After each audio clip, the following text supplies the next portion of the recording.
ಬಸವಜಯ ಮೃತ್ಯುಂಜಯ ಶ್ರೀಗಳ ವಿರುದ್ಧ ಕೇಳಿಬಂದಿರುವಂತಹ ಈ ಲೈಂಗಿಕ ದೌರ್ಜನ್ಯ ಆರೋಪ ಪ್ರಕರಣಕ್ಕೆ ಸಂಬಂಧಪಟ್ಟ ಹಾಗೆ ವಿಜಯಾನಂದ ಕಾಶಪ್ಪನವರು ಪ್ರತಿಕ್ರಿಯಿಸಿದ್ದಾರೆ. ಬೆಂಕಿ ಇಲ್ಲದೆ ಹೊಗೆಯಾಡಲ್ಲ, ತಪ್ಪಾಗಿರ್ಬೇಕಲ್ವಾ, ಅದಕ್ಕೆ ಅವರನ್ನ ಮುಂಚೆಯೇ ಉಚ್ಚಾಟನೆ ಮಾಡಿದ್ವಿ ಅಂತ ಹೇಳಿದ್ದಾರೆ ವಿಜಯಾನಂದ ಕಾಶಪ್ಪನವರ್. ಬಾಗಲಕೋಟೆಯಲ್ಲಿ ಹುನಗುಂದ ಕಾಂಗ್ರೆಸ್ ಶಾಸಕ ವಿಜಯಾನಂದ ಕಾಶಪ್ಪನವರವರ ಪ್ರತಿಕ್ರಿಯೆ ಇದೆ. ಯಾರೇ ತಪ್ಪು ಮಾಡಿದ್ರು ಅದು ಹೊರಗಡೆ ಬರಲೇಬೇಕು. ತಪ್ಪು ಯಾರೇ ಮಾಡಿರಲಿ ಅದು ಸ್ವಾಮೀಜಿನೇ ಆಗಿದೆ. ಸತ್ಯವನ್ನ ಬಹಳ ದಿನಗಳ ಕಾಲ ಮುಚ್ಚಿಡುವುದಕ್ಕೆ ಆಗುವುದಿಲ್ಲ ಅಂತ ಹೇಳಿದ್ದಾರೆ ವಿಜಯಾನಂದ ಕಾಶಪ್ಪನವರ. ಜೊತೆಗೆ ನಮಗೂ ಅವರಿಗೂ ಯಾವುದೇ ಸಂಬಂಧ ಇಲ್ಲ ಅಂತಾನು ಹೇಳಿದ್ದಾರೆ. ನ್ಯೂಸ್ ಫಸ್ಟ್ಗೆ ವಿಜಯಾನಂದ ಕಾಶಪ್ಪನವರು ಕೊಟ್ಟಿರುವಂತಹ ಪ್ರತಿಕ್ರಿಯೆ ಇದು. ಪಂಚಮಸಾಲಿ ಸಮಾಜದ ಸ್ವಾಮೀಜಿ ಆದಂತ ಬಸವಜಯ ಮೃತ್ಯುಂಜಯ ಸ್ವಾಮೀಜಿ ವಿರುದ್ಧ ಮಹಿಳೆಯೊಬ್ಬರು ಮಹಿಳಾ ಆಯೋಗಕ್ಕೆ ದೂರನ್ನು ಕೊಟ್ಟಿರುವಂತದ್ದು. ಇದರ ಪ್ರತಿಯಾಗಿ ಸ್ವಾಮೀಜಿ ಕೂಡ 4 ವಿರುದ್ಧ ದೂರನ್ನ ದಾಖಲು ಮಾಡಿರುವಂತದ್ದು. ಖುದ್ದು ಈ ಬಗ್ಗೆ ಮಾತನಾಡೋದಕ್ಕೆ ಪಂಚಮಸಾಲಿ ಸಮಾಜದ ರಾಷ್ಟ್ರೀಯ ಅಧ್ಯಕ್ಷರಾದಂತಹ ವಿಜಯಾನಂದ ಕಾಶಪ್ಪನವರು ನಮ್ಮ ಜೊತೆ ಇರುವಂತದ್ದು. ಅವ್ರನ್ನೇ ಮಾತನಾಡಿಸ್ತಾ ಹೋಗ್ತೀನಿ. ಸರ್, ಈಗ ಏನ್ ಸರ್ ಕೇಸ್ ಇದು? ನೋಡಿ, ನನಗೂ ಕೂಡ ಜನರು ಮತ್ತು ಮಾಧ್ಯಮದಲ್ಲೇ ನೋಡಿದ ಮೇಲೆ ಗೊತ್ತಾಗಿತ್ತು. ಕಳೆದ ತಿಂಗಳ ನನಗೆ ಕೆಲವಷ್ಟು ಜನ ಫೋನ್ ಮಾಡಿದ್ರು, ನಮ್ಮ ಸಮುದಾಯದವರು. ಈ ರೀತಿ ಬಿಜಾಪುರ ಹತ್ರ ಕಗ್ಗೋಡು ಗ್ರಾಮದ ಹತ್ರ ಒಂದು ಗಲಾಟೆ ಆಯಿತು. 3 ಜನ ಯಾರೋ ಹೆಣ್ಮಕ್ಳು ಮತ್ತು ಒಂದು 4 ಗಾಡಿ ತಗೊಂಡ್ಬಂದು ಸ್ವಾಮೀಜಿ ಗಾಡಿ ನಿಲ್ಲಿಸಿ ಗಲಾಟೆ ಮಾಡಿದ್ರು ಅಂತ ಹೇಳಿದ್ರು. ಅಲ್ಲಿ ಎಸ್ಕಾಟ್ ಕೂಡ ಇತ್ತು, ಪೊಲೀಸರು ಕೂಡ ಇದ್ರು, ಅವ್ರ ಜೊತೆಗೆ ಇದ್ರು ಅನ್ನೋದು ಮಾಹಿತಿ ನನಗೆ ತಿಳಿಯಿತು. ಕೆಲವಷ್ಟು ನಮ್ಮ ಸಮುದಾಯದವರೇ ನನಗೆ ಫೋನ್ ಮಾಡಿ ಹೇಳಿದ್ರು ಖುದ್ದಾಗಿ, ಈ ರೀತಿ ಆಯಿತು, ಕೊನೆಗೆ ಬಿಡಿಸಿ ಕಳಿಸಿದ್ವಿ ಅಂತ ಹೇಳಿದ್ರು. ಅದು ಏನು ಪ್ರಕರಣ ಏನು ಅಂತ ನನಗೆ ಸಂಪೂರ್ಣವಾಗಿ ಮಾಹಿತಿ ಇಲ್ಲ. ಆದರೆ ಇಂಥ ಅನೇಕ ವಿಚಾರಗಳನ್ನ ನಮ್ಮ ಹಿರಿಯರು, ನಮ್ಮ ಸಮುದಾಯದ ಹಿಂದಿನ ಅಧ್ಯಕ್ಷರು ಪ್ರಬಣ್ಣ ಹುಂಚಿಕಟ್ಟಿ ಆಗಿರ್ಬೋದು, ನಮ್ಮ ನೀಲಕಂಠ ಸೂಟಿಯವರು ಕೂಡ ನಮ್ಮ ಸಭೆಯಲ್ಲಿ ಚರ್ಚೆ ಮಾಡಿದ್ವಿ ಮುಕ್ತವಾಗಿ.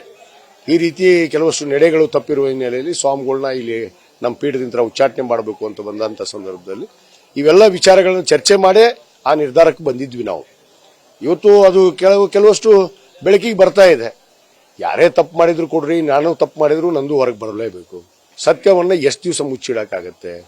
ನಾವು ಯಾವ ತತ್ವ ಆಧರಿಸಿ ನಾವು ಜೀವನವನ್ನು ಸಾಗಿಸ್ತೀವಿ ಅನ್ನೋದು ನಾವು ಅರಿವಿಟ್ಕೊಳ್ಬೇಕು. ಮನುಷ್ಯರನ್ನವರು ಮೊದಲು ಮನುಷ್ಯರು ನಾವು, ಆಮೇಲೆ MLA ಆಗಿರ್ಬೋದು, ಆಮೇಲೆ ಸ್ವಾಮೀಜಿ ಆಗಿರ್ಬೋದು, ಇನ್ನೊಂದು ಪದವಿಯನ್ನು ಹೊಂದಿರ್ಬೋದು. ಆದರೆ ಮನಸ್ಸಾಕ್ಷಿಯಾಗಿ ನಾವು ಏನ್ ಮಾಡಿದೀವಿ ತಪ್ಪು ಅನ್ನೋದು ಜನರಿಗೆ ಹೇಳಬೇಕಾಗತ್ತೆ. ಆ ಘಟನೆ ನಡೆದ್ರು ಕೂಡ ಅವ್ರು ಯಾರಿಗೂ ತಿಳಿಸಿಲ್ಲ ಅದನ್ನ. ಮತ್ತು ನನಗೆ ಇನ್ನೊಂದು ಮಾಹಿತಿ ಕೂಡ ಬಂತು, ಕೋರ್ಟಿಗೆ ಹೋದ್ರು ಇವರು, ಏನು ಮಾಧ್ಯಮದಲ್ಲಿ ಕೂಡ ಬಂತು. ಕೆಲವಷ್ಟು ಮಾಧ್ಯಮದಲ್ಲಿ ಬಂದಾಗ ಇವರು ಕೋರ್ಟಿಗೆ ಹೋಗಿ ಸ್ಟೇ ಕೂಡ ತಗೊಂಡ್ರು ಅನ್ನೋದು ಕೂಡ ಮಾಹಿತಿ ಬಂತು. ಮತ್ತು ನಿನ್ನೆ ಈ 2 ದಿವಸದ ಹಿಂದೆ ಅಲ್ಲಿ FIR ಆಗಿದ್ದು ಕೂಡ ನಮ್ಮ ಸಮುದಾಯದವರೇ ಕೆಲವಷ್ಟು ಜನ ನನಗೆ ಫೋನ್ ಮಾಡಿ ಈ ರೀತಿ ಒಂದು FIR ಮಾಡಿದ್ದಾರೆ 4 ಜನದ ಮೇಲೆ ಅಂತ ಅನ್ನೋದು ವಿಚಾರ ಗೊತ್ತಾಯ್ತು. ಮತ್ತು ಆ ಮಹಿಳೆ ಕೂಡ ಇವತ್ತು ಏನೋ ಮೊಕದ್ದಮೆ ದಾಖಲೆ ಮಾಡಿದ್ದಾರೆ ಅನ್ನೋದು ಇದೀಗ ತಾನೇ ಮಾಧ್ಯಮದಲ್ಲಿ ಕೆಲವಷ್ಟು ಜನ ನನಗೆ ಕೇಳಿದಾಗ, ಇವತ್ತು ಯಾರೇ ತಪ್ಪು ಮಾಡಿದ್ರು ಕೂಡ ಮಾಡಿದ್ದನ್ನ ಉಣ್ಲೇಬೇಕು. ಅದು ಸ್ವಾಮೀಜಿ ಆಗಿರ್ಬೋದು, ಯಾರು ಕೂಡ ನಾವು ಆಕಾಶದಿಂದ ಹಿಡಿದು ಬಂದಿಲ್ಲ. ನಾವು ಮಾನವರು ಆದಂತವ್ರು. ನಮ್ಮ ಸಂಸ್ಕಾರ, ನಮ್ಮ ಪದ್ಧತಿ, ಯಾವ ಧರ್ಮದಲ್ಲಿ ನಾವು ಜನಿಸಿದೀವಿ, ಯಾವ ಧರ್ಮದಿಂದ ಯಾವ ರೀತಿ ನಡಿಬೇಕು ಅನ್ನೋದು ನಮಗ ಕಟ್ಟಬಂಧನೆಗಳದು, ಆ ರೀತಿ ನಡಿಬೇಕಾಗತ್ತೆ. ಅದು ತಪ್ಪಿ ಎಲ್ಲೋ ಇವ್ರು ನಡೆದಿದ್ದು ಅನ್ನೋದು ನಮ್ಮ ಗಮನಕ್ಕೆ ಈಗ ಆಗಲೇ ಮೊದಲಿತ್ತು, ಈಗ ಅದು ಬಹಿರಂಗ ಆಗ್ತಾ ಇದೆ ಅಷ್ಟೇ. ಹಣ ಕೇಳಿದ್ರು, ಹಣ ಕೊಡದೇ ಇದ್ದಾಗ ಈ ರೀತಿಯಾದಂತಹ ಬ್ಲಾಕ್ ಮೇಲ್ ತಂತ್ರವನ್ನ ಅನುಸರಿಸ್ತಾ ಇದ್ದಾರೆ ಅಂತ ಸ್ವಾಮೀಜಿಯವರು ಆರೋಪ ಮಾಡ್ತಾ ಇರುವಂತದ್ದು. ಸರ್, ಹಣ ಯಾಕೆ ಕೇಳ್ತಾರೆ ಅವರು? ಈಗ ಇಷ್ಟು ಜನ ಅದಾರ, ಯಾರವರು ಹಣ ಯಾಕೆ ಕೇಳ್ತಾರೆ? ಯಾಕೆ ಇಷ್ಟು ದಿವಸ ಯಾಕೆ ಬಂದಿಲ್ಲ ಅವ್ರದ್ದು? ಈಗ ಯಾಕೆ ದುಡ್ಡು ಕೇಳ್ತಾರೆ? ಇವ್ರು ದುಡ್ಡು ಕೊಡ್ತೀನಿ ಅಂದಿರ್ಬೇಕಲ್ಲ, ಅಂದಾಗ ತಾನೇ ಅವ್ರು ಕೇಳಕ್ ಬಂದಿದ್ದು. ಯಾಕೆ ಕೊಡ್ತೀನಿ ಅಂದಿದ್ರು?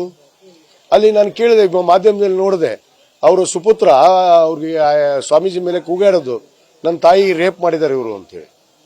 ಇವನ್ ಕೇಳಿದೀನಿ ನಾನು ಮಾಧ್ಯಮದಲ್ಲಿ. ಮತ್ತೆ ಏನಾದ್ರು ಘಟನೆ ನಡೆದಿರ್ಬೇಕಲ್ಲ.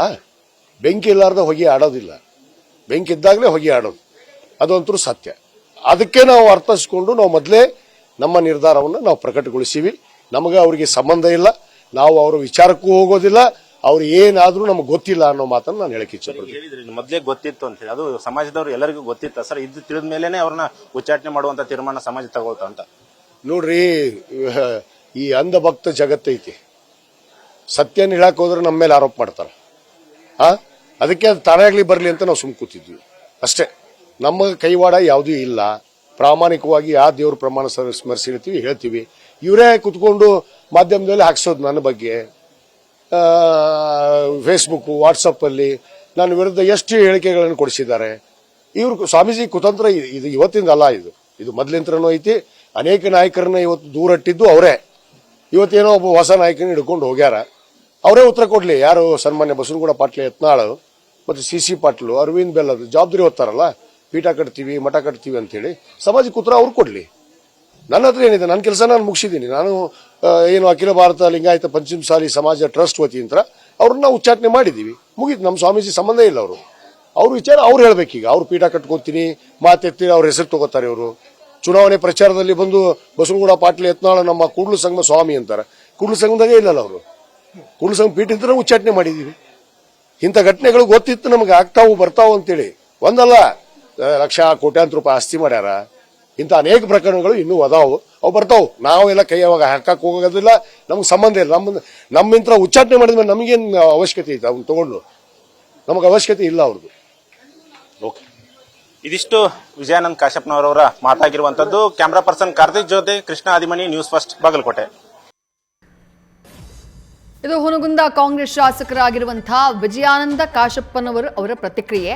ಬಸವಜಯ ಮೃತ್ಯುಂಜಯ ಶ್ರೀಗಳ ವಿರುದ್ಧ ಕೇಳಿ ಬಂದಿರುವಂತಹ ಆರೋಪಕ್ಕೆ ಸಂಬಂಧಪಟ್ಟ ಹಾಗೆ ಅವರ ವಿರುದ್ಧವೇ ಮಾತನಾಡಿದ್ರು. ಇದು ಒಂದೇ ಪ್ರಕರಣ ಅಲ್ಲ, ಈ ಹಿಂದೆಯೂ ಕೂಡ ಹಲವು ಬಾರಿ ಈ ರೀತಿಯಾದಂತಹ ಆರೋಪಗಳು ಕೇಳಿ ಬಂದಿದ್ದಿದೆ. ಹಾಗಾಗಿ ಸತ್ಯಾಸತ್ಯತೆ ಹೊರಗಡೆ ಬರಲಿ. ಅವರು ಈ ರೀತಿಯಾದಂತಹ ಹಲವು ಕೃತ್ಯಗಳನ್ನ ಮಾಡಿದ್ದಾರೆ ಅಥವಾ ಅಕ್ರಮಗಳನ್ನ ಮಾಡಿದ್ದಾರೆ. ಆ ಕಾರಣಕ್ಕಾಗಿನೇ ಕೂಡಲ ಸಂಗಮ ಪೀಠದಿಂದ ಅವರನ್ನ ಉಚ್ಚಾಟನೆ ಮಾಡುವಂತಹ ಕೆಲಸವನ್ನ ಕಳೆದ ವರ್ಷ ಸಮಾಜ ಮಾಡಿತ್ತು.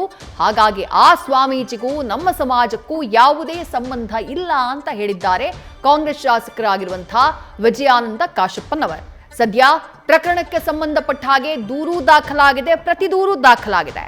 ದೂರು ಕೊಟ್ಟಂತಹ ಮಹಿಳೆ ಹೇಳಿರೋದೇನು, ನಾನು ಕೂಡಲ ಸಂಗಮ ಮಠದ ಭಕ್ತೆಯಾಗಿದ್ದು ಬೆಂಗಳೂರಿಗೆ ಬಂದಾಗ ಹಲವು ಬಾರಿ ಭೇಟಿಯಾಗಿ ಮಾತನಾಡಿ ಅವರ ಹೋರಾಟಕ್ಕೆ ನಾನು ಬೆಂಬಲವನ್ನ ಕೂಡ ಕೊಟ್ಟಿದ್ದೆ. ಆದ್ರೆ ಹೀಗೆ ಪರಿಚಯವಾಗಿದ್ದಂತಹ ಸ್ವಾಮೀಜಿ ನನ್ನನ್ನ ಮಠಕ್ಕೆ ಕರೆಸ್ಕೊಂಡ್ರು, ಪ್ರಸಾದ ಕೊಡ್ತೀನಿ ಅಂತ ಹೇಳಿದ್ರು.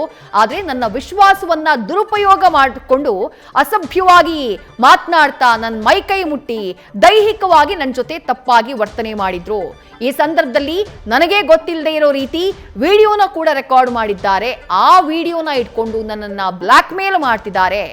ಬ್ಲಾಕ್ ಮೇಲ್ ಮಾಡೋದಷ್ಟೇ ಅಲ್ಲ, ಸಾಮಾಜಿಕ ಜಾಲತಾಣದಲ್ಲಿ ವಿಡಿಯೋನ ವೈರಲ್ ಮಾಡ್ತೀನಿ, ನನ್ನ ಜೊತೆ ರಾತ್ರಿ ಬೆತ್ತಲಾಗಿ ವಿಡಿಯೋ ಕಾಲ್ ಮಾಡು, ಈ ರೀತಿಯಾಗಿ ಒತ್ತಡ ಹೇರ್ತಿದ್ದಾರೆ. ಈ ಕಾರಣದಿಂದ ನನಗೆ ಮಾನಸಿಕವಾಗಿ ಒತ್ತಡ ಆಗ್ತಾ ಇದೆ, ಭಯ ಇದೆ, ನನಗೆ ಅವಮಾನ ಆಗಿದೆ.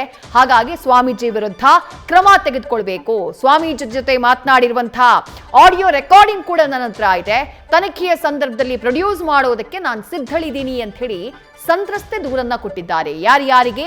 ರಾಜ್ಯ ಮಹಿಳಾ ಆಯೋಗಕ್ಕೆ, ಮುಖ್ಯಮಂತ್ರಿಗಳಿಗೆ, ಗೃಹ ಸಚಿವರಿಗೆ, ಹಾಗೆ ಮಾನವ ಹಕ್ಕುಗಳ ಆಯೋಗಕ್ಕೆ ಕಂಪ್ಲೇಂಟ್ ಅನ್ನ ದಾಖಲು ಮಾಡಿದ್ದಾರೆ ಈ ಮಹಿಳೆ. ಆದ್ರೆ ಸ್ವಾಮೀಜಿಯ ಪ್ರತಿ ದೂರೇನು? ಸ್ವಾಮೀಜಿ ಈ ಹಿಂದೆ ಫೆಬ್ರವರಿ ತಿಂಗಳಿನಲ್ಲೇ ಇಂಥದ್ದೊಂದು ಆರೋಪ ಅವ್ರ ವಿರುದ್ಧ ಕೇಳಿ ಬಂದಂತಹ ಟೈಮಲ್ಲಿ ಕೋರ್ಟ್ ಮೂಲಕ ತಡೆಯಾಜ್ಞೆಯನ್ನ, ಇಂಜೆಕ್ಷನ್ ಆರ್ಡರ್ ಅನ್ನ ತರುವಂತಹ ಕೆಲಸವನ್ನ ಮಾಡಿದ್ರು. ವಿಜಯಾನಂದ ಕಾಶಪ್ಪನವರು ಪ್ರಶ್ನೆ ಮಾಡಿದ್ದೇ ಅದನ್ನ. ಈಗ ತಪ್ಪೇ ಮಾಡಿಲ್ಲ ಅಂತಂದ್ರೆ ಕೋರ್ಟ್ನಿಂದ ತಡೆಯಾಜ್ಞೆಯನ್ನ ತರುವಂತಹ ಕೆಲಸ ಯಾಕೆ ಮಾಡಬೇಕಾಗಿತ್ತು? ಸೀದಾ ಹೋಗಿ ಸತ್ಯ ಏನಿದೆಯೋ ಅದನ್ನ ಹೇಳಬೇಕಾಗಿತ್ತು. ಆದ್ರೆ ಸ್ವಾಮೀಜಿ ಯಾವ ಕಾರಣಕ್ಕಾಗಿ ಇಂಜೆಕ್ಷನ್ ಆರ್ಡರ್ ಅನ್ನ ತಂದ್ರು ಅನ್ನುವಂಥ ಪ್ರಶ್ನೆಯನ್ನ ಮಾಡಲಾಗ್ತಾ ಇದೆ. ಆದ್ರೆ ಸ್ವಾಮೀಜಿ, ಸಂತ್ರಸ್ತ ಮಹಿಳೆ, ಆಕೆಯ ಜೊತೆಗೆ ಇನ್ನೂ 3 ಒಟ್ಟು 4 ವಿರುದ್ಧ ವಿಜಯಪುರ ಗ್ರಾಮೀಣ ಠಾಣೆಯಲ್ಲಿ ಕಳೆದ ಏಪ್ರಿಲ್ 4ನೇ ತಾರೀಕಿಗೆ ದೂರನ್ನ ದಾಖಲು ಮಾಡಿದ್ದಾರೆ. 3 ಕೋಟಿ ಹಣಕ್ಕಾಗಿ ಬೇಡಿಕೆಯನ್ನ ಇಟ್ಟಿದ್ರು. ನಾನು ಕೊಡದೇ ಇದ್ದಾಗ ನನ್ನ ಮೇಲೆ ಈ ರೀತಿ ತೇಜೋವಧಿ ಮಾಡಲಾಗ್ತಾ ಇದೆ.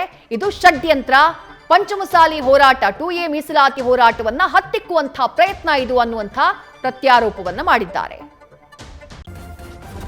ನ್ಯೂಸ್ ಫಸ್ಟ್, ನಿರ್ಭೀತಿಯಿಂದ ನಿಮ್ಮ ಪರವಾಗಿ.